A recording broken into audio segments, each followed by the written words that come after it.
Hal ini hanya bisa dirasa oleh hati yang hidup. Sebagaimana luka terasa perih itu kan bagi orang hidup. Kalau orang mati tidak bisa merasakan perihnya luka. Nah, kekosongan batin seperti itu. Jadi alhamdulillah kalau kita itu masih bisa merasakan kekosongan batin, hati kita masih hidup. Kekosongan batin melahirkan perasaan jauh dari Allah. Kok rasanya aduh karo Gusti Allah. Nah, sholat tahajud jenengan bisa merasakan takbir baik rasanya itu sudah sangat menggetarkan hati. Baca iftitah itu sangat mengena di dalam diri. Baca Al-Fatihah begitu kita itu mungkin menyanjung Allah bahwa Dia itu penguasa Yaumiddin, itu rasanya kita tuh muncul rasa takut betul besok pada hari kiamat. Ketika kita itu berdoa ihdinas syiratal mustaqim, kita rasakan betul kebutuhan kita akan hidayah. Pernah merasakan gitu? Itu kan kedekatan karena kita lagi dekat dengan Allah sehingga setiap ucapan yang ada di dalam doa sholat kita itu rasanya menggetarkan betul. Assalamualaikum warahmatullahi wabarakatuh. Alhamdulillah nahmaduhu wa nasta'inuhu wa nastaghfiruh wa na'udzu billahi min shururi anfusina wa min sayyiati a'malina. Fala mudilla lahu wa may yudlil fala hadiya lahu. Asyhadu an la ilaha illallah wahdahu la syarika lahu. Allahumma salli wa sallim wa barik ala Muhammadin wa ala alihi wa ashabihi man tabi'akum bi ihsanin ila yaumil wa ba'd. Fa ibadallah usikum wa hiya ya taqwallah. Faqad qala Allah ta'ala ya ayyuhalladzina amanu taqullaha haqqa tuqatih wa la tamutunna illa wa antum muslimun.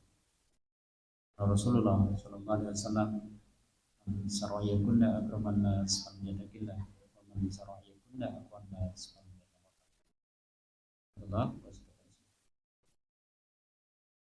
Bapak Ibu, saudara-saudari kaum muslimin insyaallah, puji syukur senantiasa kita panjatkan apapun kondisi yang hari ini atau kondisi yang kita rasakan ya, karena orang beriman mestinya senantiasa ridho dengan apapun yang menjadi ketetapan Allah.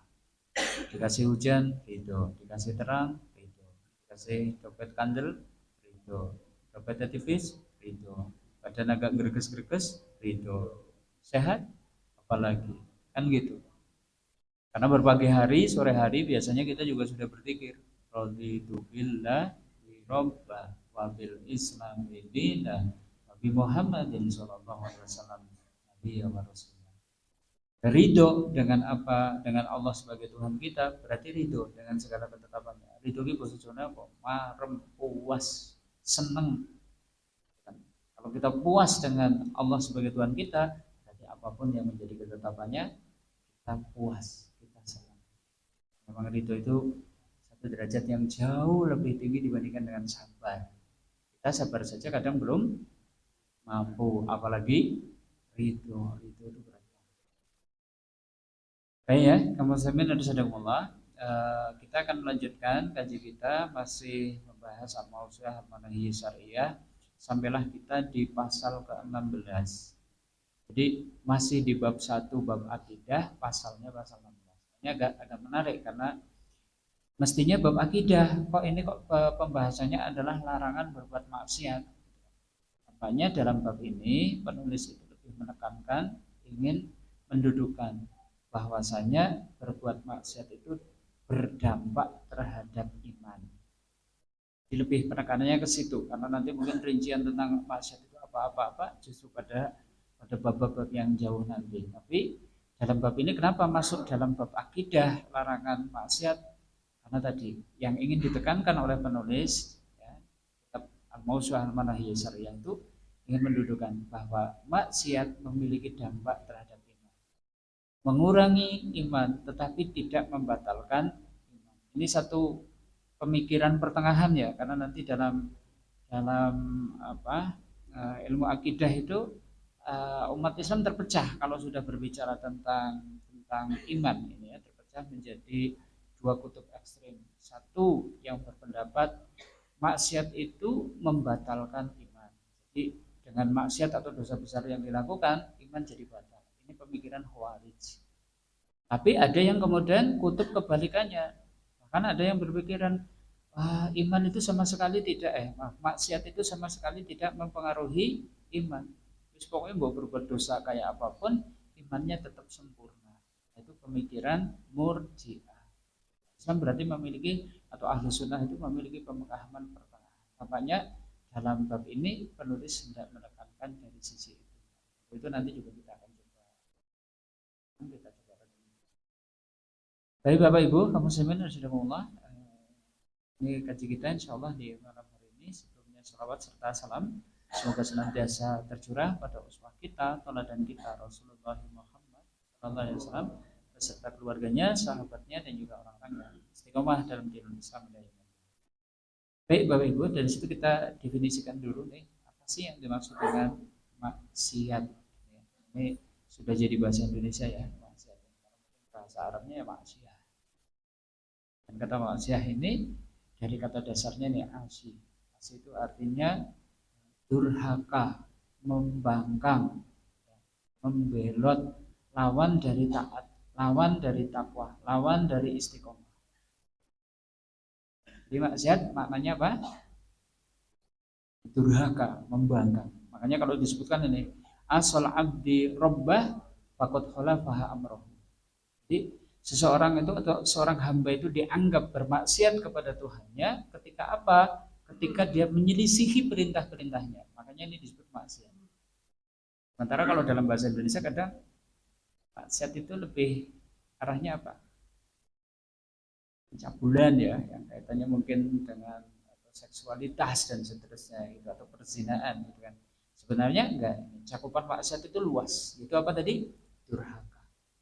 Makanya hasil abdu rabbah, ketika ada seorang hamba kok dianggap sebagai mendurhakai rabbah Tuhannya, berarti maksudnya gimana? Faqad khalafa amroh. Itu orang yang senantiasa menyelisihi perintah. Ini maksud artinya nih, semua perilaku atau perkataan yang sengaja dan bernilai kedurhakaan dan pembangkangan kepada aturan Allah. Dilarang? Hari ini dilarang? Maksiat dilarang? Ya, gitu kan? Karena tadi judulnya adalah larangan maksiat, ya memang ini perkara dilarang. Salah satu dalilnya ini kalau dalam Al-Quran surat An-Nisa ayat 14. Wa may ya'silaha wa rasulahu. Barang siapa yang durhaka kepada Allah dan Rasulnya, wa yata'adda hududahu, dia itu kemudian melanggar ketentuan hudud. Hudud itu hukum-hukum, ketentuan-ketentuannya, yudhilhu naran, maka Allah akan memasukkannya ke dalam neraka. Dan biha, kekal di dalamnya. Walahu adzabun muhin, baginya ada siksa yang menghinakan. Dalam kitab itu tidak dibahas tentang ini sebenarnya, karena penekanannya tadi dampak dari maksiat. Tapi kita tunjukkan, adakah larangan maksiat dalam Al-Quran? Ya, salah satunya ayat. Dalam hadis juga banyak. Nabi pernah berpesan, ittaqu wal ma'asi, jauhilah atau takutlah kalian kepada maksiat, pembangkangan, kedurhakaan. Kenapa? Innal abda la yudnibu dzamban la yuhramu rizqan qad kana hujana. Kemudian mengingatkan, karena sungguh ketika seorang hamba itu melakukan perbuatan maksiat atau dosa, Allah tahan rezeki yang mestinya sudah disiapkan baginya. Salah satu dampaknya gitu. Tapi diawali dengan kalimat ittaqu wal ma'asi. Takutlah kalian dengan perbuatan. Kalau dalam hadis yang lain juga kadang disebutkan dengan kalimat gitu. Kullu ummati yadkhulunal jannah. Semua umatku itu akan masuk surga. Illa man abba. Kecuali sing moh. Kecuali sing ora gelem. Enten sing moh? Ada enggak ya? Jadi bahasanya Nabi kayak gitu untuk menunjukkan jane wong ki ora mlebu surga ya saleh dhewe. Pancen anu emoh. Bahasanya kan gitu. Cuma emohnya itu emoh gimana maksudnya? Wa may ya'silaha wa man ata'ani yadkhulunal jannah wa man asani faqad aba. Siapa yang mau taat kepadaku maka akan masuk surga. Barang siapa yang durhaka bermaksiat kepadaku maka sungguh dia itu emoh. Emoh untuk masuk surga. Jadi emohnya emoh dalam tanda petik. Ora gelem manut karo Nabi yo. Berarti jane padha wae karo wong sing emoh mlebet teng surga. Enggak mau masuk surga. Ini ya diantara dalil-dalil tentang larangan maksiat, dimulai dari Misalnya dengan kalimat yang sangat jelas, wa may ya'sillaha wa rasulahu. Ini sebenarnya berkait dengan waris ya, karena ayat 13 ayat 11 12 itu bicara tentang pembagian waris, ketentuannya begini begini begini. Nah, kemudian di ayat 14-nya kemudian kalau ayat 13-nya itu yang taat gitu kan, wa may yuti'illaha wa rasulahu, siapa yang mentaati Allah dan Rasulnya gitu kan, dan kemudian mengikuti aturan-aturannya, yudkhilhul jannah, Allah akan memasukkannya ke dalam surga. Tapi sebaliknya, wa may ya'sillaha wa rasulahu, siapa yang durhaka kepada Allah dan Rasulnya. Secara umum ya semua aturan-aturannya. Secara khusus kaitannya dengan waris. Wa yata'adda hududahu, dan melanggar ketentuan-ketentuannya. Orang gelem manut kali ketentuan-ketentuan yang diberikan Allah, ya berarti inilah namanya ya'si, maksiat, yudkhilhu naran. Allah akan memasukkannya ke dalam dan kekal di dalamnya, walahu adzabun muhin. Baginya ada siksa yang. Nah, ini kaum muslimin dalil larangannya. Kemudian kita analisa terlebih dahulu juga. Kira-kira kalau ada seorang hamba berani bermaksiat kepada Allah, maksud itu durhaka, dilur membangkang. Kinten-kinten sebabnya apa? Kok bisa nih ada hamba kok ramanut karo Gusti Allah? Kinten-kinten apa? Sebab-sebabnya kita analisa. Nah, kita bisa mengenali itu kan berarti kita bisa mencegah diri kita. Nah, banyak sudut pandang ya, tapi kita coba ada sudut pandang yang dari dalam diri. Satu, adanya sifat rububiyah di dalam kita, sifat ketuhanan. Padahal kan nggak boleh tau, gitu kan? Hamba ini dua sifat ketuhanan. Contohnya nih, sombong. Yang berhak sombong siapa sih? Yang berhak membanggakan diri itu siapa sih? Jadi kalau Allah itu kemudian membanggakan dirinya sebagai maha agung, maha kuasa, maha perkasa, maha kuat, boleh? Boleh ya Allah. Yang nak menungso, nanti munculnya itu nanti maksiat pasti. Karena orang ketika dirinya itu sombong, membanggakan diri, gila hormat dan pujian, merasa mulia, merasa lebih tinggi, biasanya pripun? Wong duweni watak atas niki. Orang gelem diatur, orang manutan, senenge wani nerjang. Kayak gitu enggak? Oh, ternyata maksiat berawal dari itu. Memiliki sifat rububiyah, ketuhanan. Ada juga sebab dia berbuat maksiat itu kenapa? Di dalam dirinya memiliki sifat syaitoniyah. Sifat-sifat kayak setan. Ada ya manusia kayak gitu ya? Ya. Jenengan enten. Halo. Bro. Nyunta malaikat. Sifat setaniyah kan ini. Iri. Emang setan iri? Iri. Ketika dulu Allah itu menciptakan Adam gimana? Oh, gembledek Pak. Kenapa? Selama ini yang dianggap paling hebat itu adalah dirinya, kok Allah hendak menjadikan makhluk lain yang bahkan mungkin lebih mulia. Bahkan sampai diperintahkan para malaikat dan juga termasuk iblis untuk sujud. Wah, ora terima banget. Ana khairu minhu, aku itu lebih baik daripada Adam. Khalaqtahu minnar, khalaqtani minnar wa khalaqtahu min tin. Aku diciptakan dari api, dia cuma diciptakan dari tanah dan sebagainya. Iri, dengki, karakter setan. Zalim, karakter setan. Tipu daya, karakter setan. Sehingga kemudian pohon terlarang yang disebut oleh Allah itu diperintah untuk dijauhi, wala taqrabah hadhihi sajarah, sama setan dikemas, dirubah kalimatnya. Kalimatnya apa jadinya? Ya Adam, hal atulukum ala sajarati huldi wa mulki la yablah. Adam gelem ora tak tuduhi. Nang surga iki ana wit jenenge wit keabadian, sajaratul huldi. Sinten niku tipu dayane sinten? Pohon terlarang dirubah kalimatnya menjadi pohon keabadian. Tipu daya, karakternya tipu daya. Menipu, gitu kan. Iblis karakternya gitu. Sehingga setelah dia dihukumi sesat pun dia kemudian bersumpah, ya Rabbi bima ahwaitani la ujaziyanna lahum fil ad. Kami akan jadikan anak putune Adam itu memandang baik perbuatan buruk di muka bumi. Dengan berbagai jebakan, ia memperdaya.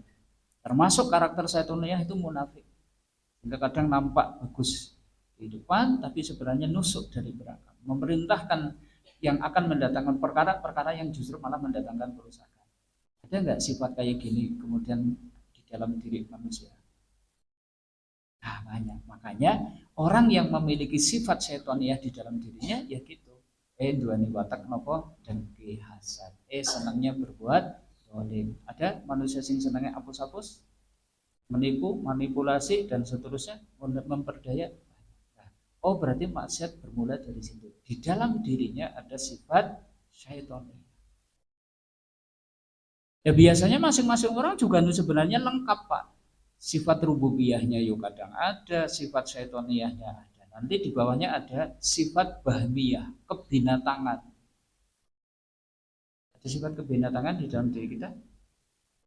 Halo.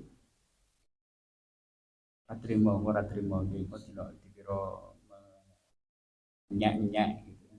Enggak, ini memang ada sifat bahmiyah, kebinatangan, yaitu apa? Rakus dan memperturutkan syahwat perut dan syahwat kemaluan. Itu sifat kebinatangan. Nanti kata ke monyet tangan ngambil makanan, tangan ini juga ngambil, terus dilebok ke mulut, sininya juga sudah besar, kakinya masih ngerebut juga, iya, rakus. Urusan apa? Syahwat perut. Binatang cenderung seperti itu, gitu kan. Ayam jago, coba ayam jago. Apa itu ayam jago dong? Yang sering saya ceritakan ini. Dauli babone ngendok anggrem. Saya tanya, ayam jagone nunggu nih, boleh kepakan babone? Orang boleh babon liu, gitu kan. Syahwat farji itu sifat bahmiyah. Ada nggak dalam diri manusia yang punya karakter seperti itu? Kalau sudah urusan perut, kalau sudah urusan farji, kemaluan, kayaknya nggak peduli tuh mana yang halal, mana yang haram, sehingga dia bermaksiat, durhaka kepada aturan Allah. Oh, karena di dalam dirinya ada sifat bahmiyah. Nah, kemudian ada yang keempat, adanya sifat sabuiyah. Sabuiyah itu kalau ini bahmiyah itu kewan-kewan seumumane, sabuiyah itu binatang buas. Ada karakter binatang buas. Ini biasanya tipikalnya ya gampang jengkelan, drengki, senang menyerang, dolim dumatan yang sana, mungkin menumpahkan darah, membunuh, memukul, mengambil, merebut, merampas harta orang lain dan seterusnya. Maksiat. Ternyata karena di dalam dirinya ada sifat sabuiyah, kebinatang buasan. Ayo kewan buas. Kewan buas sih contohnya apa? Macan, singa, segawon ya buas kayak gitu kan milo no peribahasa toh asu gede menang kerahe, itu karakter sabuiyah kayak gitu. Ada manusia yang karakternya kayak gitu. Inilah jadi sebenarnya sebab musabab munculnya maksiat bermula dari itu di dalam diri kita tuh. Nah dalam diri orang itu sebenarnya lengkap Pak, kadang ya ono rububiyai gitu kan, sehingga muncul sifat sombong, gemede, gitu kan, ujub, angel, ngeyelan, gitu kan, sehingga kemudian orang gelem diatur. Ada sifat syaitoniyahe, senang mungkin berbuat khianat, melakukan tipu daya. Kadang juga ada sifat bahmiyahnya, rakus dengan harta, rakus dengan mungkin syahwat perut, syahwat kemaluan. Kemudian ada karakter sabuiyahnya, gampang, jengkelan dan seterusnya. Sebenarnya kadang di dalam diri kita ada semua sifat itu, cuma biasanya intensitasnya masing-masing beda-beda. Ada yang dominan rububiyah, ada yang dominan syaitoniyah, ada yang dominan bahmiyah dan seterusnya. Nah, kemudian Bapak Ibu kaum muslimin, dalam kitab Mausu'ah Al-Manahi Syar'iyah kemudian disebutkan sebagian maksiat dihukumi itu sebagai perbuatan kufur atau tidak beriman. Contohnya ini mulai beliau si penulis itu ingin mendudukkan bahwa kufur, perbuatan maksiat dihukumi kufur, tapi bukan kufur beneran, gitu. Supaya kita tidak ekstrim di dalam memahami suatu maksiat. Baik, Nabi bersabda, la yazni zani hina yazni wa huwa mu'min. Tidaklah beriman seorang pezina ketika ia sedang berzina. Jadi maksudnya nek wong berzina koyo-koyo orang duwe kan? Wala yasriku hina yasriku wa huwa mu'min, ya. Dan tidaklah beriman seorang pencuri ketika ia sedang mencuri. Wala yasrobu hina yasrobuha wa huwa mu'min. Tidak pula seorang peminum khamr itu beriman ketika ketika dia itu sedang meminum khamr. Taubatu ma'rudatun ba'da, dan taubat terbuka setelah itu. Nah, titik penekanan hadis ini sebenarnya apa? Nabi menyebut bahwa pelaku maksiat, zina, pencuri atau peminum minuman keras itu disetempeli dengan kalimat tidak beriman. Nah, kalau begitu apakah berarti orang yang melakukan perbuatan maksiat itu berarti sudah jatuh kepada kekafiran? Nah, ini yang ingin ditekankan di dalam kitab ini, bahwa ternyata akidah Ahlussunnah wal Jamaah tidak berpikiran seperti itu. Walaupun disebut dengan la yu'minu, ya tidak beriman, ini sama sekali tidak menunjukkan bahwa orang berzina jadi murtad, orang berzina status keislamannya jadi batal, orang mencuri jadi murtad, status keislamannya jadi batal. Tidak. Nanti kita garis bawahi secara umum gitu ya, kita petik pelajaran secara umum. Nah, kaum muslimin arsyadakumullah. Nah, sebagian maksiat yang lain juga dihukumi bahkan kufur. Sibabul muslimi fusukun, mencela, mencemooh, meremehkan, menistakan muslim lain itu kefasikan. Wa qitaluhu kufrun, sedangkan membunuh orang beriman itu adalah kekafiran. Sekarang kita dudukan, apakah orang membunuh orang lain itu adalah berarti sudah kafir, keluar dari Islam? Ini supaya tidak ekstrem. Sekalipun nanti kalimatnya gimana? Disebut oleh Nabi gimana? Membunuh orang beriman itu adalah kufrun, kekafiran. Padahal kalau kafir gimana? Orang dihukumi kafir jadi gimana? Ya harus dihukum bunuh. Gitu kan. Nanti matinya tidak boleh disolati. Nanti kemudian tidak boleh dikuburkan di pemakaman muslim. Gitu kan. Nanti dia tidak boleh menikahkan anaknya perempuan gitu dan seterusnya. Kekufuran kan efeknya gitu. Dan ini padahal gara-gara membunuh orang. Apakah itu kemudian jadi jatuh kufur? Nah, ini akidah Ahlussunnah tidak seperti itu. Makanya nanti kita dudukkan. Termasuk ini ya. La tarji'u ba'di kufran. Ya. Janganlah kalian itu kembali kepada kekafiran sepeninggalanku. Kata Nabi, jangan kembali kepada kekafiran sepeninggalanku, setelah wafatnya beliau. Yaitu apa? Yadribu ba'dukum riqaba ba'di, sebagian kalian memenggal sebagian leher yang lain. Ini dalam sejarah Islam kan pernah terjadi umat Islam saling berperang, saling bunuh-membunuh. Pernah terjadi?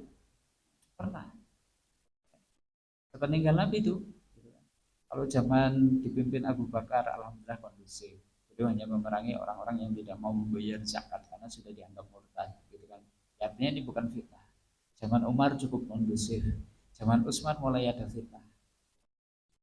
Jadilah demo, ya, besar-besaran mengkudeta kekuasaan Utsman. Karena Utsman itu dianggap melakukan nepotisme, mengangkat pejabat dari kalangan keluarganya, sampai kemudian beliau dibunuh oleh umat Islam sendiri. Utsman bin Affan. Habis itu digantikan siapa? Ali bin Abi Thalib. Gimana kondisi umat Islam? Lebih lagi, Pak. 5 bulan beliau menjabat, langsung terjadi perang Jamal. Perang antara kubunya Ibunda Aisyah dengan kubunya Ali bin Abi Thalib. Coba bayangkan.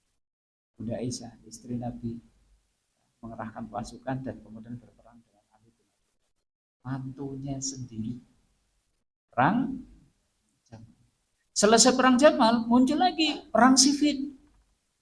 Perang antara kubunya Muawiyah dengan kubunya Ali bin Abi Thalib lagi, dengan jumlah yang jauh lebih besar lagi.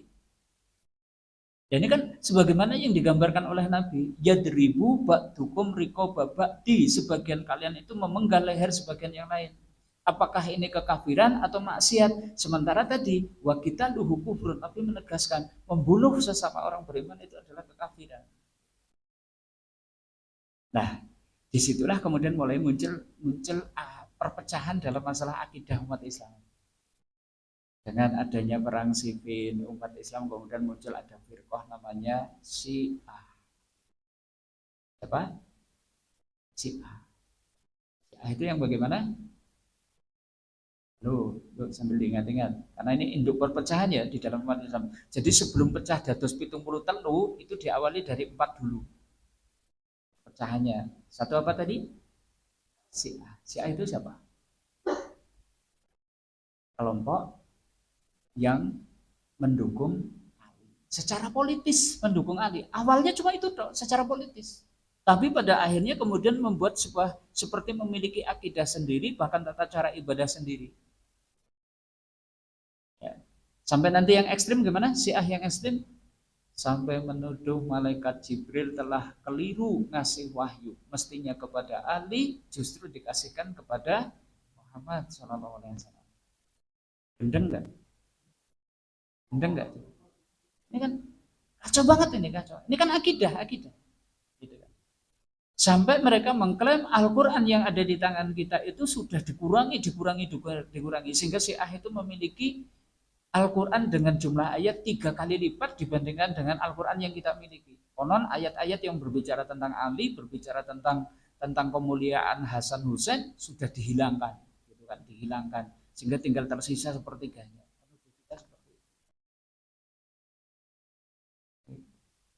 Termasuk ya, Syiah yang ekstrem, ya kemarin yang baru digulingkan di Suriah, Bashar al-Assad. Ini yang memang sedikit agak beda ya, konflik Palestina dengan konflik Suriah itu agak beda. Kalau konflik Palestina itu kayaknya hitam putihnya jelas. Islam lawan Israel Yahudi, Zionisme. Tapi Suriah enggak. Sehingga banyak umat Islam itu kebingungan gitu kan, kepada siapa harus berpihak. Suriah itu 80% itu Muslim Sunni. Syiahnya 20%. 20% Syiah. Dan Syiah itu akidahnya tadi ya, sudah saya sebutkan itu tadi, ekstrim banget itu. Sampai nuduh-nuduh malaikat Jibril itu salah, keliru gitu. Nah, dalam kurun waktu 50 tahun, Muslim di Suriah itu sebenarnya berada di bawah kekuasaan tangan besi Hafidz al-Assad dulu yang pertama, digantikan anaknya Bashar al-Assad. 50 tahun. Kejam di bawah kepemimpinan mereka, kejam, tangan besi kejam. Makanya sering kalau mungkin kita amati, kalau umat Islam konflik dengan orang kafir sekalian, Pak, orang kafir itu enggak kejam-kejam amat. Tapi kalau sudah berhadapan dengan sekte yang beda tapi sama-sama masih menyebut dunia Islam, ya Allah, kejahatannya, kebengisannya, kekejiannya Bashar al-Assad dan juga pasukannya itu luar biasa. Salah satunya itu kemarin pas dibuka Damaskus itu, kemudian penjaranya dibuka, dan luar biasa ditemukan satu alat press, tapi untuk ngepres manusia. Betul, alatnya kayak ngepres, untuk ngepres mobil itu supaya dirongsok dan seterusnya, sehingga nanti jasad manusia itu tinggal tipis serat, itu tinggal tulang, daging dan seterusnya. Darahnya sudah disalurkan baru kemudian dikumpulkan, dicampakkan, nanti diwadai kantong-kantong. Ribuan kaum muslimin diperlakukan. Di antaranya yang melakukan demo tahun 2011 itu ada anak gadis usia 19 tahun itu ditangkap. Itu kan dulu kan awalnya kan sebenarnya ada tuntutan ketika demo supaya turun Bashar al-Assad itu, awalnya ada seorang anak kecil yang namanya Hamzah ikut demo. Hamzah usianya 14 tahun. Tapi ternyata ditangkap sama pasukannya Bashar al-Assad, dipenjarakan. Usia 14 tahun, anak SMP. Keluarganya, bapaknya menuntut agar dikeluarkan lawang bocah cilik. Seminggu tidak diizinkan dikeluarkan sudah dalam keadaan mati karena sudah disiksa dan seterusnya. Mulailah demo besar-besaran di Suriah. Itu awalnya sebenarnya terjadi seperti itu. Nah, di antaranya ada yang ditangkap itu tadi, gadis usia 19. Kemarin baru ikut dikeluarkan, Pak, ketika terjadi penaklukan Bashar al-Assad, dikeluarkan. Usianya berapa? 32. Punya anak 3, tidak tahu bapaknya siapa. Selama di penjara, disiksa, diperkosa. Sekejam itu. Nah, ini berawal dari itu tadi, pecah itu tadi, ada Syiah, gitu kan? Syiah. Kemudian muncul, gitu kan? Kita kembali ke sejarah itu tadi. Setelah Syiah ini ada kubu yang lain, namanya kubu Khawarij, yang menyalahkan Ali dan juga menyalahkan Muawiyah. Nah, Khawarij inilah yang punya pemikiran ekstrim. Siapa yang melakukan perbuatan maksiat dihukumi kafir. Ada dalilnya? Ya semacam ini nih. Membunuh orang Islam berarti kafir, ekstrim. Loh, tapi kan dalilnya memang seperti itu. Dan nanti kebalikannya, setelah muncul ada sekte Khawarij, Sudah dapat dua kan? Satu Syiah, dua apa? Khawarij. Syiah yang bela-belani Ali, Khawarij itu mengkafirkan Ali dan juga mengkafirkan Muawiyah. Nanti muncullah sekte yang ketiganya, Murji'ah. Murji'ah itu gimana? Ini kebalikannya Khawarij. Orang beriman berbuat maksiat apapun, imannya utuh, tidak akan berkurang. Ini kan kutub yang berseberangan gitu kan. Dan nanti posisi ahlu sunnah itu di mana? Nah, posisi ahlu sunnah itu di tengah-tengah. Makanya dalam buku ini mencoba menekankan gitu bahwa ahlu sunnah atau akidah Islam yang benar itu menghukumi pelaku maksiat itu dengan apa? Gitu kan? Tadi ya, Khawarij berpendapat pelaku dosa besar itu kafir. Murji'ah berpendapat pelaku dosa besar itu tetap mukmin yang sempurna. Ahlu sunnah berpendapat pelaku dosa besar itu berkurang kadar imannya. Ini keyakinan.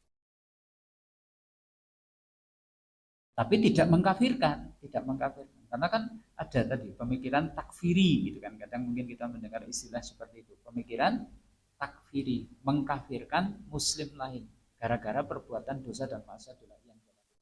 Padahal para ulama tidak berpendapat. Akidah Islam berpendapat kafir itu bertingkat-tingkat. Meski Nabi itu menghukumi orang yang bunuh disebut kafir tadi ya, kalian jangan kembali kepada kekafiran. Yaitu apa? Yadribu riqaba ba'du ba'du. Itu kan sebagian kalian memenggal leher sebagian yang lain. Dalam fitnah yang terjadi dalam sejarah ya tadi. Tapi kafir yang disampaikan oleh Nabi itu tadi, para ulama kemudian menyebutkan ada kafir yang disebut dengan kufrun duna kufrun. Kafir tapi bukan kafir. Itu ya. Jadi ketemu dengan nas-nas yang mungkin tadi kok seakan-akan Nabi menyebut bahwa pelaku seperti ini kafir, tapi sebenarnya kufrun duna kufrun. Kafir yang bukan kafir, yaitu kafir yang tidak menyebabkan keluar dari Islam. Tadi kan pezina tidaklah berzina sedangkan dia dalam keadaan mukmin. Pencuri tidak mungkin mencuri kalau dia dalam keadaan mukmin, gitu kan? Berarti kan Nabi seakan-akan menghukumi bahwa pezina dan juga pencuri itu murtad. Tapi sebenarnya tidak, hanya menghilangkan kesempurnaan iman. Ini keyakinan kita, akidah kita. Jadi jangan mudah nanti berani jenengan mendahului Allah. Ada orang kok banyak berbuat dosa dan maksiat, jenengan wani neraka kayak wani ya. Gimana kalau ada orang ahli maksiat misalnya gaweane judi online karo bojo ya plamplek gitu kan, seneng mabuk-mabukan gitu dan seterusnya, kok jenengan berani mengatakan gimana? Kayak wong mesti mlebu neraka. Terus ojo ndisiki bersama Gusti. Ya, karena ahli sunnah tidak seperti itu. Sunnah tidak. Baik, kemudian akidah ahli sunnah yang selanjutnya yang ketiga, bahwa iman itu bisa bertambah dan bisa berkurang. Ini berarti membantah pemikiran Murji'ah. Kalau tadi membantah pemikiran Khawarij. Oke, saya ulang. Induk perpecahan ada berapa? 4 ya. Apa saja? Syiah, Khawarij, Murji'ah. Nanti tambah 1, Mu'tazilah. Mu'tazilah itu cenderung lebih banyak pakai akal di dalam memahami agama. Apakah ini nama organisasi? Syiah, Khawarij, Murji'ah, Mu'tazilah, nama organisasi? Bukan. Jadi jangan keliru oke yang sing kelambi biru, sing piye, sing hijau, sing piye. Bukan seperti itu. Ini apa? Pemikiran, cara memahami agama. Kita kembali ke sini. Lah ahlu sunnah atau akidah Islam yang benar itu berarti bagaimana? Iman itu bisa bertambah dan bisa berkurang. Bertambah dengan ketaatan yang dilakukan. Makanya al-imanu yazidu wa yanqus. Iman itu bertambah bisa berkurang. Yazidu bitta'ah. Gitu kan? Iman akan bertambah dengan ketaatan yang kita lakukan. Berarti nek jenengan ngrumaos, wah aku kok kayaknya imannya lagi gendul. Cara dongkraknya gimana? Tambahi ketaatan. Yang mungkin selama ini kok jenengan pelit gitu, wah aku tak jajalah infak sedekah tak tambah. Yang biasanya mungkin nek dalu niku guru sare tok, aku tak tambah dengan tahajud gitu kan. Oh biasanya kok ternyata nggak mampu puasa kecuali Ramadan, kok aku kok rasanya hatinya kok koyo kosong gitu dan seterusnya. Coba tambahi dengan puasa sunnah. Nanti iman akan bertambah, terasa itu bahwa kekosongan batin kita itu akan terisi dengan itu. Yazidu bi ta'ah. Sok ngraos mboten nek imane sing mudhun. Halo, dobote kroso kosong nggak kerasa gitu. Iman turun itu kita kadang nggak terasa. Tensi mudun mungkin terasa, wah aku kalau lemes bulus gitu ya, jangan-jangan itu aku tensinya ndep ya, atau terkebalikannya, jangan-jangan tensinya dhuwur apa ya, gitu kan. Kita bisa terasa, tapi iman coba, naik turunnya iman itu kita rasakan enggak? Gitu. Orang beriman harus harus sensitif, gitu. Harus sensitif, wah gitu ya, nak aku imannya mudun. Apa tuh? Rasanya gersang banget, rasanya kosong ya, rasanya gundah ya, kayaknya gelisah. Nah, gimana mendongkrak iman? Bitoah, dengan melakukan wayanku subil maksiat. Iman itu akan berkurang itu dengan apa? Maksiat. Sudah tuh, buktikan aja. Jenengan kok bermaksiat kepada Allah, pasti ada dampaknya. Mulai itu rasanya ada kejauh dari Allah. Semakin bertambah kemaksiatan, semakin jauh dari Allah dan seterusnya. Bahkan iman bisa hilang. Nah, hilang adalah biasanya karena melakukan tindakan atau ucapan yang membatalkan keimanan. Jadi jaluk tulung kali sanesipun Allah. Jaluk pangreksa dumateng sanesipun Allah. Jaluk selamat dumateng sanesipun Allah. Nyembelih dumateng sanesipun Allah. Atau pengingkaran akan rukun iman, rukun Islam itu kan sebentuk kekufuran yang bisa membatalkan Islam. Iman bisa. Hanya sering kami sampaikan, sholat, enten tiang kok mboten sholat, dua kondisi. Nah, dia masih mengakui akan wajibnya, ning ora sholat, ulama masih menganggap dia fasik, pelaku maksiat atau dosa besar. Tapi kalau ada orang tidak sholat, kenapa? Wah, sholat itu ora wajib. Yang penting kan eling. Bahkan yang seperti itu sudah menghilangkan.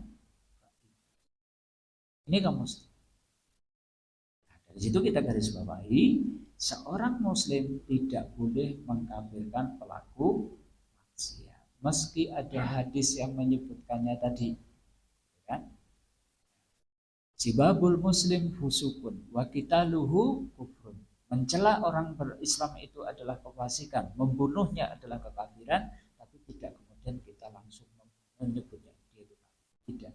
Hanya kufrun duna kufrun. Konsekuensi menghukumi kafir itu sangat berat. Jadi kalau berani mengkafirkan orang itu konsekuensinya baik bagi yang menghukumi maupun yang nah, terus berkurangnya iman gara-gara maksiat itu emangnya seperti apa? Nah, dari sini saya ajak untuk mengingat nih. Kita keluar dari kitab Mausu'ah Al-Manahi Syariah. Nah, kita coba renungin lagi. Hanya saja, ini keyakinan Ahlus Sunnah. Maksiat berpengaruh buruk terhadap iman, terhadap hati dan badan. Jadi ada dampak buruknya. Tadi maksiat menimbulkan apa? Turunnya iman, berkurangnya. Karena ternyata gitu. Dalam kitab Jawabul Kafi Ibnu Qayyim kan menyebutkan maksiat memadamkan cahaya iman. Jadi Imam Syafi'i itu pernah mengeluh kepada Waqi, salah satu gurunya, tentang hafalannya yang buruk. Imam Syafi'i itu kalau usia 7 tahun sudah hafal Quran, hafal ribuan hadis. Usia 19 tahun beliau itu sudah memberi fatwa. Suatu saat ngeluh nih kepada salah satu guru tentang buruknya hafalan. Apa jawaban Pak? Ketahuilah bahwa ilmu itu anugerah Allah, tidak bakal diberikan kepada yang suka. Imam Malik, gurunya Imam Syafi'i juga pernah berpesan gitu. Lihat kecerdasan yang ada di diri, memberikan cahaya ilmu yang ada di diri. Kenapa? Imam Syafi'i itu cerdas banget. Gurunya tahu. Maka beliau pesan, jangan padamkan dengan maksiat. Jadi dampak maksiat seperti itu.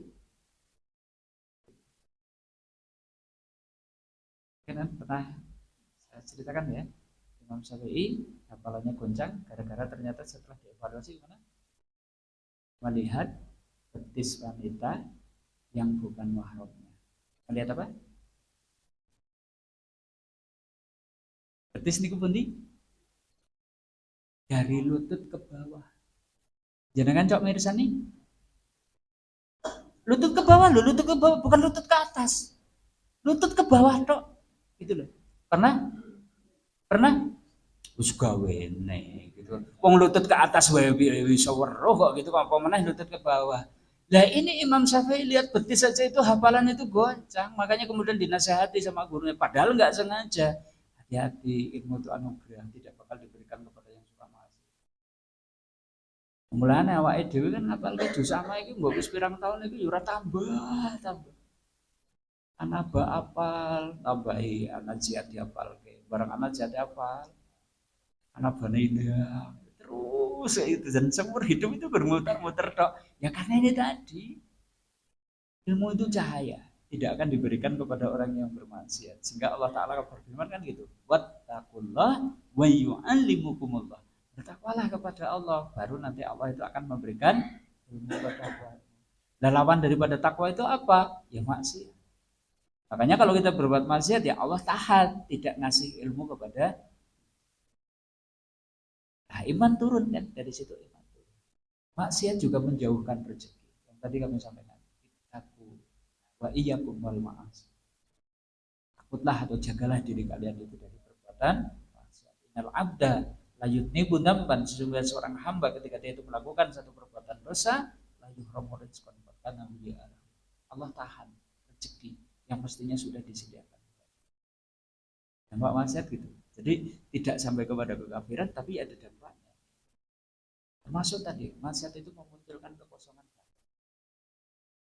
Wah, ini kadang dirasakan kan, kadang duit duwe, beras wajib duwe gitu kan. Tapi kok rasanya resah, gundah, gelisah, orang kepenak dan sebagainya. Karena apa berpusingnya naik orang duwe beras kok? Itu dirasakan nih, kekosongan batin itu loh. Hal ini hanya bisa dirasa oleh hati yang hidup. Sebagaimana luka terasa perih itu kan bagi orang hidup. Kalau orang mati tidak bisa merasakan perihnya luka. Nah, kekosongan batin seperti itu. Jadi alhamdulillah kalau kita itu masih bisa merasakan kekosongan batin, hati kita masih hidup.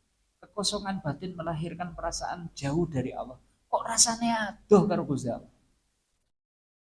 Nah, sholat tahajud jenengan bisa merasakan takbir, baik rasanya itu sudah sangat menggetarkan hati. Baca iftitah itu sangat mengena di dalam diri. Baca Al-Fatihah, begitu kita itu mungkin menyanjung Allah bahwa dia itu penguasa Yaumiddin, itu rasanya kita tuh muncul rasa takut betul besok pada hari kiamat. Ketika kita itu berdoa ihdinas syiratal mustaqim, kita rasakan betul kebutuhan kita akan hidayah. Pernah merasakan gitu? Itu kan kedekatan karena kita lagi dekat dengan Allah sehingga setiap ucapan yang ada di dalam doa sholat kita itu rasanya menggetarkan betul. Dicoba kebalikannya, pernah nggak sholat 11 rakaat ngecamprang? Camprangnya bahasa Indonesia ini apa ya? Hambar, hampa betul, nggak ada. Terus efeknya itu rasanya dekat dengan Allah sehingga selesai sholat itu tentrem, rasanya itu nyaman. Enggak Pak, problem rasanya masih berkutat di pikiran kita dan seterusnya. Itu yang disebut dengan kekosongan batin. Dan itu terjadi ketika kita itu berbuat maksiat. Ini tidak terobati sekalipun kita itu bergelimang dengan berbagai macam kenikmatan. Kekosongan batin yang seperti ini nggak terobati Pak. War digawa healing, mbok digawa mungkin maring Depo Pelita, mbok digawa plesin nang Surya Yuda Pak, mbok digawa plesin nang di tak terobati kecuali kemudian kita kembali kepada Allah. Karena kebahagiaan dan ketentraman hakiki adalah ketika dekat dengan Allah, merasa senantiasa dijaga dan dilindunginya. Makanya jangan dikira ada orang yang mungkin secara finansial mungkin nggak sugih, secara tampilan nggak keren-keren amat,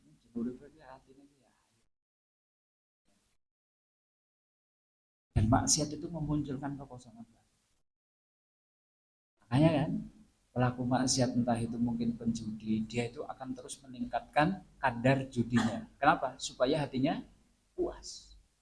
Karena kosong, hatinya kosong, sehingga kemudian dikiranya dengan dia itu kemudian nambah lagi taruhannya itu semakin marem, semakin marem, semakin marem. Pezina juga seperti itu, Pak. Jadi kenapa kok kemudian kok kepengen nglakoni meneh, kenapa? Ada kekosongan batin, rasanya orang tercukupi ketika dia itu kemudian berhenti dari kemaksiatannya itu tadi, perzinaannya itu tadi. Sama. Maksiat dampaknya seperti itu. Makanya ahlu sunnah tadi berkali keyakinan. Al imanu yazidu wa yanqus, yazidu bi ta'ah wa yanqus. Kan ini maksiat itu membuat urusan jadi ruwet. Dosa itu kebalikan takwa. Kalau takwa kan dijanjikan, wa may yattaqillaha yaj'al lahu min amrihi yusra. Siapa yang bertakwa kepada Allah, maka Allah akan jadikan segala urusannya mudah. Wa may yattaqillaha yaj'al lahu mahraja. Barang siapa yang bertakwa kepada Allah, maka Allah akan buatkan solusi, jalan keluar dari masalah yang dihadapi. Nah, kebalikan takwa itu apa? Maksiat. Maksiat terus balasannya apa? Ya sudah, Allah juga sudah janjikan. Waman a'rodo an dzikri, siapa yang berpaling dari peringatanku, aturanku, perintah-perintah diabaikan, larangan diterjang, fa innalahu ma'isyatan dongka. Baginya akan dikasih ma'isyatan dongka, penghidupan yang sempit. Kalau penghidupan sempit itu gimana? Problem itu rumput, seperti benang kusut yang susah untuk kemudian diudari dan seterusnya. Orang kalau kemudian banyak maksiat, begitu menghadapi masalah itu terkesan buntu. Orang kalau banyak maksiat itu ketika menghadapi masalah itu seakan-akan itu masalahnya itu sangat besar dan gak ada jalan keluar. Maksiat seperti itu. Nah, bahkan maksiat itu melemahkan hati. Kenapa? Kuatnya badan itu tergantung dari kuatnya hati. Yang kuat akan muncul sabar, teguh dalam ketaatan dan ujian, menjadi pribadi yang. Kenapa umat Islam di perang Badar 313 berhadapan dengan 1000 menang? Karena kuatnya badan itu sebenarnya tergantung dari kuatnya hati. Mereka tuh punya iman, punya hati yang kuat sehingga memunculkan badan kuat, sabar, teguh dalam peperangan. Sebaliknya, hati yang lemah pasti akan memunculkan apa? Malas, penakut, pengecut. Bagaimana bisa hati lemah? Lemah itu adalah karena maksiat yang di. Jadi maksiat itu punya dampak nih bagi badan kita. Termasuk maksiat itu menghalangi kita. Ini perkara halus ya yang jarang disadari orang. Terkadang dosa tidak melahirkan hukuman, tapi dosa maksiat itu menghalangi seseorang dari ketaatan yang biasa ia lakukan. Sehingga ada satu kata-kata dari Fudel bin Iyad, terhalangnya seseorang dari bangun malam dan berpuasa di siang hari,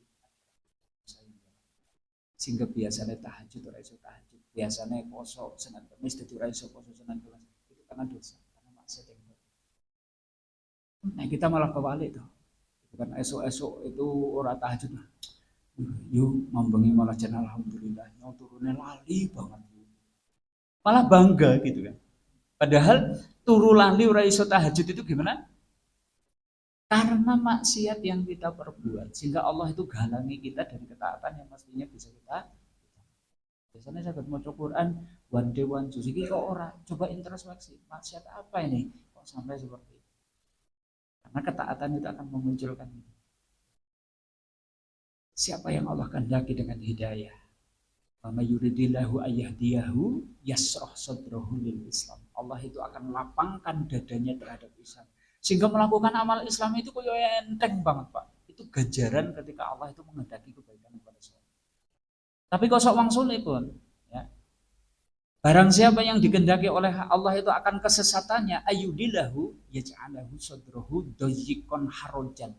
Allah jadikan dadanya sesak lagi sempit. Dihukumnya seperti itu. Arab tahajud wah boleh pol, Arab infak sedekah eman pol, Arab maca Quran rasane iki mungkin mripate iki punjeng pol dan seterusnya. Ternyata karena perbuatan maksiat yang kita lakukan, kita dihajar oleh Allah dan kita jadi sesak dan sempit untuk menjalankan ajaran-ajaran. Begitu kaum muslimin, dari situ kita simpulkan Islam melarang maksiat. Dan maksiat itu punya dampak, menyebabkan berkurangnya atau turunnya iman. Sekalipun tidak sampai menghilangkan iman, atau kita tidak boleh memvonis orang yang berbuat maksiat telah jatuh kepada kekafiran. Karena ini pembahasannya akidah, jadinya titik tekannya ada di situ, bahwa pelaku maksiat itu tetap dia saudara mukmin kita, saudara muslim kita. Sekalipun berbuat maksiat, tidak kemudian menjadi musuh, tidak kemudian menjadi jatuh. Seperti itu. Saderenge kawula pungkasi, wonten ingkang badhe tak kawula suwun. Nggih. Waalaikumsalam.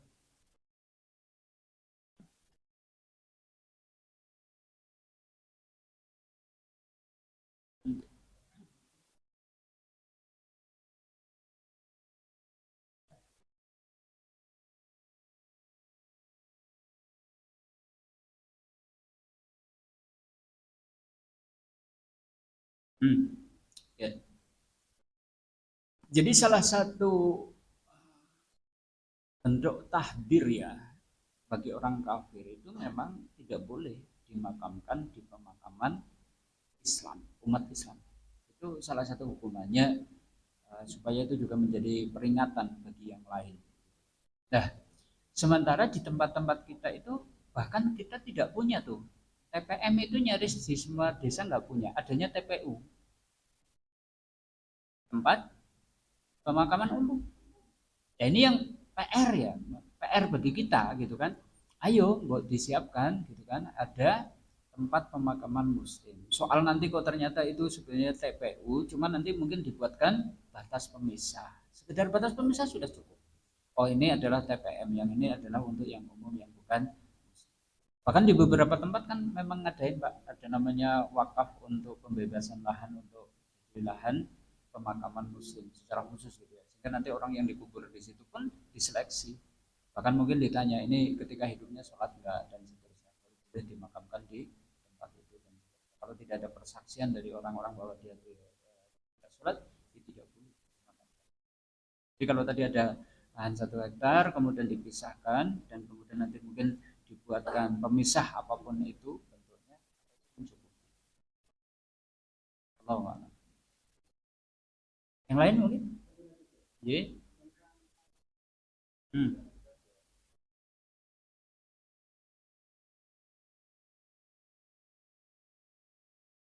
Hmm. Yep. Oke. Yep. Jadi kalau kafir itu mungkin yang paling keras itu ya kafir harbi judulnya. Kafir apa? Kafir yang betul-betul memerangi umat Islam.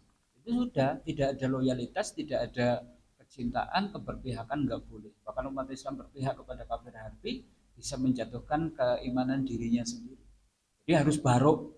Barok itu berlepas diri dengan barok, betul-betul barok. Sama lah kalau misalnya ada kasus konflik antara Palestina dengan Israel. Kok ada umat Islam, kok kemudian justru berada di pihak Israel. Dia dengan sendirinya akan membatalkan syahadat. Ya, kenapa? Karena Israel itu kafir harbi. Tidak boleh kemudian ada loyalitas keberpihakan. Di bawahnya kafir harbi ada kafir muahadah atau kafir dhimmi, yaitu orang kafir yang tunduk ya, dalam kekuasaan negeri-negeri Islam. Itu bisa disebut kafir muahid. Kenapa? Karena melakukan perjanjian bahwa dia siap tunduk dengan nanti bayar jizyah dan seterusnya. Yang ini dilindungi sama umat Islam, dilindungi. Gak boleh melukainya, membunuhnya, umat Islam nggak boleh. Itu ada kafir muahad, kafir apa kafir dimi. Nah kemudian tadi ada kafir duna kufrun, kufrun duna kufrun, kafir tapi sebenarnya bukan kafir. Itu hanya penyebutan dari Nabi saja. Nabi itu menyebut bahwa dia melakukan perbuatan yang dihukumi kafir. Tadi sibabul muslim fusukun wa qitaluhu kufrun gitu kan. Padahal disebut kafir sama Nabi, tapi sebenarnya bukan kafir yang artinya adalah sudah keluar dari agama, masih muslim. Cuma dia telah melakukan sebentuk perbuatan dosa yang bisa mengantarkan kepada status dia tetap muslim. Nah, yang nanti kemudian tidak disolati atau nanti ya kemudian masuk ada kafir yang betul-betul keluar dianggap murtad gitu kan, ada kafir murtadin gitu kan, ya berarti tadi gampangannya kalau menurut fatwa iya mengingkari salah satu dari rukun Islam atau mengingkari salah satu dari rukun iman. Mengingkari salah satu dari rukun Islam misalnya tidak mengakui wajibnya sholat, itu sudah murtad yang membuat kita tidak boleh mensolatinya gitu kan. Bukan loh ya, mengingkari wajibnya sholat, bukan tidak pernah sholat. Beda enggak? Beda enggak? Beda kan loh ini. Jadi nanti tidak gegabah. Wah, tunggu aku kayaknya ora tahu sholat kayak gitu. Nanti dulu. Ini mengingkari akan wajibnya sholat. Itu beda. Jadi misalnya nih ditekoi, misalnya nih sering saya contohkan. Tadi jenengan kok mboten sholat ya napa? Dole jane padi mungkin ngerti sholat ki wajib. Nek aku urung iso, urung koper ya. Memben nek anak-anak wis padha mentas utang lunas aku tak sholat. Ini fasik Pak, masih diakui mukmin, dia itu disebut ahlul kiblat. Ahlul kiblat itu lingkaran terluar dari lingkaran iman. Jadi setitik menah itu kepleset ya berarti keluar dari iman. Tapi masih diakui ahlul kiblat. Jumhur ulama ahlul kiblat itu masih disolati ketika mati. Nah, tapi kalau yang beda satu lagi yang sering saya contohkan, wah jenengan kok mboten sholat sana berpun. Sholat ki ora wajib lele. Sing penting dadi menungso ki apik karo liya. Sore madhep ngulon eling, esuk madhep ngetan eling. Sing kados niki cateten mawon, Pak. Sok ben nek mati ampun disolati. Dia sendiri mengingkari akan wajibnya sholat. Gitu, Pak. Benten apa mboten? Benten apa mboten? Sama-sama tidak sholat loh, ternyata hukumnya beda. Itu ya, jadi nanti ada kafir-kafir lah itu tadi ada kufrun duna kufrun disebut kafir tapi sebenarnya tidak kafir, hanya ingin menunjukkan bahwa perbuatan yang dilakukan itu benar-benar dosa besar. Itu ya, Pak. Anda semua cakap ya? Oke, baik kaum muslimin rahimakumullah, makatan yang saged kawula aturaken pamunten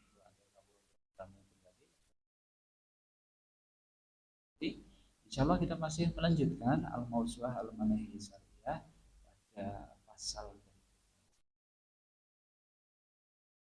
Semoga kita kasih kami doa kabar. Bismillahirrahmanirrahim. Subhanakallahumma wa bihamdika asyhadu an la ilaha illa anta astaghfiruka wa atubu ilaik. Wassallallahu ala nabiyyina Muhammad walhamdulillahi rabbil alamin. Assalamualaikum warahmatullahi wabarakatuh.